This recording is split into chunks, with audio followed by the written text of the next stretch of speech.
Before we continue, this video is my own narrated and summarized adaptation using original voice, commentary, and interpretation. It is not the original web novel and it is not a replacement for it. If you enjoy this story, I encourage you to support the original author. Chapter 2, It Began with Hello, Mommy. In the bustling arrivals lounge of the airport, Marcus paced restlessly, glancing at his watch with mounting frustration. She should have touched down by now, he muttered. Where is that woman? This is ridiculous. Mr. Marcus, Ms. Elena will arrive shortly. Brandon, a young attendant from the Arlington family, tried to soothe him. Just a bit more patience, sir. Patience? Marcus sneered. I've been standing here for over half an hour. Why do I have to personally escort her? Brandon exhaled softly. Young master, it's what your grandfather insisted on. If he learns you skipped picking up Miss Elena, he'll be furious. Marcus smacked his lips, his annoyance deepening as he recalled the reason for this errand. Elena's maternal grandfather and his own had been inseparable friends, playmates, schoolmates, and confidants through life. Their bond had sealed Elena and Marcus's betrothal. That woman is nothing but trouble, he grumbled, needing Elena to convince his grandfather she wanted out of the engagement.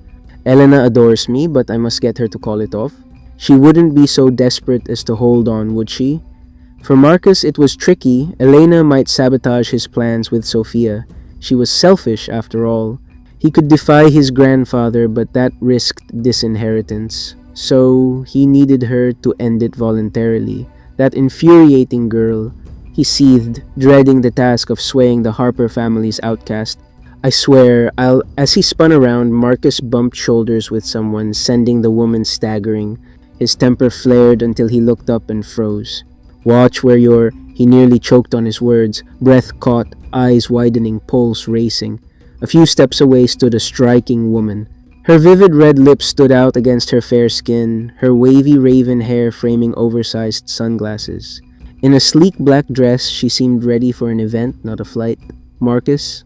Elena arched a brow, scrutinizing him through her tinted lenses. Of all the people. As Elena tightened her jaw and scowled, Marcus flashed a warm smile. My apologies, I wasn't looking, he said, extending a hand. Are you okay, miss? She retreated before contact, replying icily, I'm fine. I see, he laughed nervously. Even behind the shades, her beauty was evident. Positive? Elena raised an eyebrow, noting his failure to recognize her. She smirked and nodded. I'm fine. No need, she stated flatly, brushing past without further exchange. Marcus reached faintly, inhaling her lingering scent, one he'd never forget. Hold on, Mr. Marcus. Another group is exiting arrivals, Brandon interjected. Miss Elena could be among them. Shh. Marcus clicked his tongue in regret. He scanned the emerging passengers, then glanced back at the departed woman. What a stunner, he sighed. If only Elena had a fraction of that allure, she wouldn't need to beg for attention. With that, Marcus dismissed the encounter and awaited Elena. Unaware, the woman he'd just disparaged was the very one who'd quickened his heart. Meanwhile, Elena chuckled as she exited the terminal. 5 years, and he's the same old fool, she murmured, shaking her head at Marcus. She conceded that as kids she and Marcus had been close. Young Marcus was sweet and gentle if a tad goofy, but that shifted when Sophia and her mother infiltrated their world. Not that it concerned her now, Marcus's motives were irrelevant. Once Elena formally dissolved the old betrothal, she'd expand her enterprise here. Until then, she'd keep Marcus in the dark. Ring, ring! Elena's phone buzzed as she stepped into the open air. She answered blindly. I'm outside, she said. Where are you? She slid her sunglasses atop her head, exposing her deep brown eyes. Surveying the lot, she spotted a waving figure. Boss, over here. Amid the parked vehicles, a known face appeared. She grinned. Got you? She responded. On my way. Navigating the congestion, she headed over, but her suitcase suddenly dragged heavier. Elena paused, glancing down. Beside her, 2 kids gripped her luggage, a boy and a girl, identical twins. The boy tugged the case, the girl clutched his hand. They halted, beaming adorably. Elena blinked, bewildered, scanning around. The airport exterior teemed with people, but no frantic parents. She returned their smiles, ready to clarify the mix-up when they spoke in unison. Hello, Mommy. Elena's expression faltered at the endearing call. She knelt, hands on knees. I think there's a misunderstanding, she explained. I'm not your mom. Are you lost? The twins shook their heads in perfect sync, their matching features uncanny. Lily and Leo aren't lost. The boy, Leo declared, advancing and latching onto Elena's arm.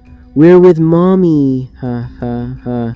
Elena chuckled uneasily, glancing about then back at the kids. The boys hold firmed, unyielding. Boss, a familiar male voice called out. Simon, Elena's associate, leaped from the car and halted before her. His forehead creased at the sight of the twins. Who? Simon, grab my bag, Elena instructed, forcing a grin, then addressing the twins. I'll help you find the information desk or wherever they handle lost kids. How about we search for your parents, she coaxed. They're likely worried. At that, their bright smiles dimmed, eyes welling, lips trembling. Wah, Mommy, don't go. The boy leaped, clinging to her leg. Mommy, I'll behave, I swear. The girl embraced her arm. Mama, stay.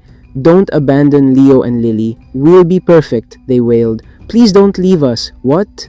Elena stiffened as the twins sobbed, drawing stares and murmurs from passers-by. What? Simon gaped before exclaiming, Boss, when did you have twins? Personally, what I liked about this chapter is the ironic encounter where the ex-fiancé fails to recognize the transformed protagonist, adding humor and satisfaction to her glow-up arc. It works because it contrasts past humiliations with current empowerment, building tension through misunderstandings. This chapter feels like a setup rather than a payoff, and that's intentional.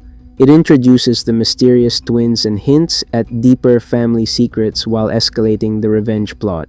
In real life, it echoes those awkward reunions with exes where time changes everything, reminding us of personal growth. I predict future events will reveal the twins' connection to the protagonist's past accident and lead to confrontations that expose the antagonist's schemes, with the kids bringing unexpected alliances. The chapter ends quietly, but the implications are huge. The real test hasn't even begun yet. If you're enjoying this audio novel style breakdown, don't forget to subscribe Extreme Highlights Audio Novels. Comment where you're watching from. I'd love to know how far this story reaches. And tell me, what would you do in this situation?